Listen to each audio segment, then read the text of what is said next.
शक्ति जिंदाबाद, शक्ति शक्ति जिंदाबाद। आबाद एक ही लक्ष्य, एक ही नारा, एक ही लक्ष्य, एक ही लक्ष्य, एक ही नारा। मार्ग बने हमारा।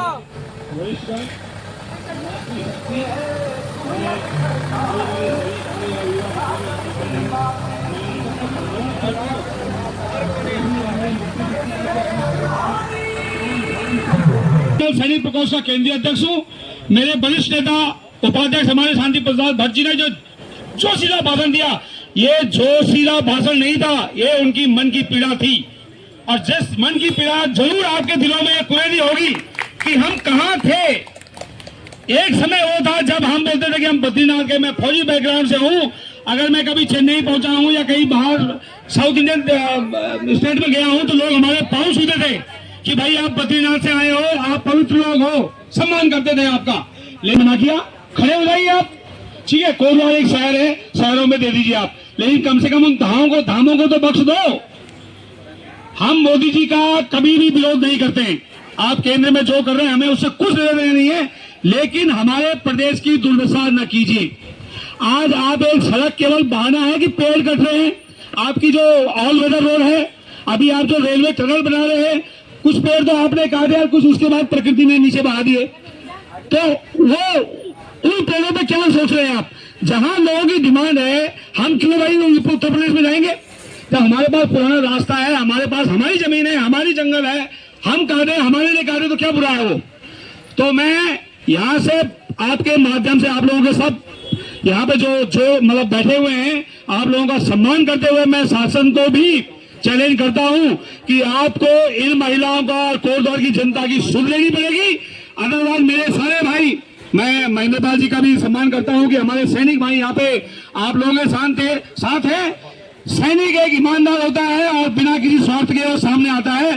तो अगर इस घर में इस पर यहाँ पर जितने भी लोग बैठे हुए हैं, मुझे नहीं लगता कि हर एक का सैनिक परिवार से कुछ न कुछ रिश्ता है। हम सब सैनिक हैं। ये नहीं कि मैं सिविल में काम करता हूँ, मेरे परिवार से मेरे चाचा, ताऊ, पिताजी, कोई न कोई मामा, भांजा, कोई न कोई फौज में। हम सब लोग सैनिक परिवेश से आते हैं। तो हम सब लोगों ने इकट्ठा होकर इस मुहिम को आगे बढ़ाना है। मैं अपने दल की तरफ से गारंटी लेता हूं कि जरूरत पड़े तो हम पूरा देहरादून, पूरा उत्तराखंड से आपके सामने यहाँ पे अपनी जनता को, अपने कार्यकर्ताओं को लाके खड़ा कर देंगे। लेकिन मकसद साफ होना चाहिए।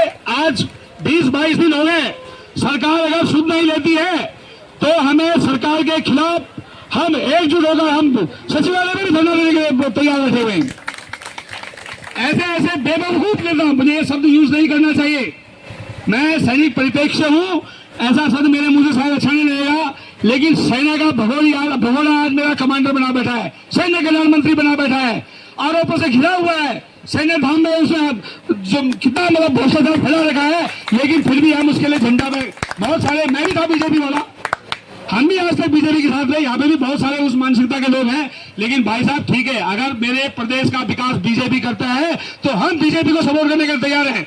लेकिन जिस तरह से 25 साल में इस प्रदेश का दौर हुआ है, हम किसी भारतीय जनता पार्टी के बंदे को या सरकार को यहाँ पर 1 मिनट के लिए भी बख्शने को तैयार नहीं है। धामी जी की सरकार यहाँ से बर्खास्त हो, यहाँ से बाहर जाए। अदरवाइज जिस तरह से पब्लिक में रोष बढ़ता जा रहा है, सैनिकों में जोश बढ़ता जा रहा है, उस रोष का कहीं आज आप सब लोग लोकतांत्रिक तरीके से यहाँ पे विरोध कर रहे हैं, कहीं ये सिचुएशन न आए कि गुस्से में नेपाल जैसी स्थिति बनने में भी देर नहीं लगती है।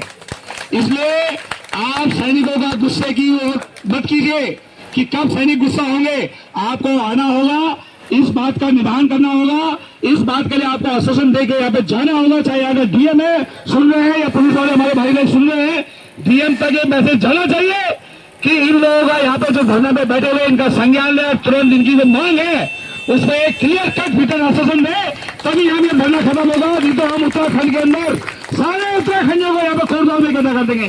जय उत्तराखंड। पुनः एक बार सब आप सबका बहुत बहुत धन्यवाद और नमन करता हूँ मैं आप सबके डेडिकेशन को। Thank you so much.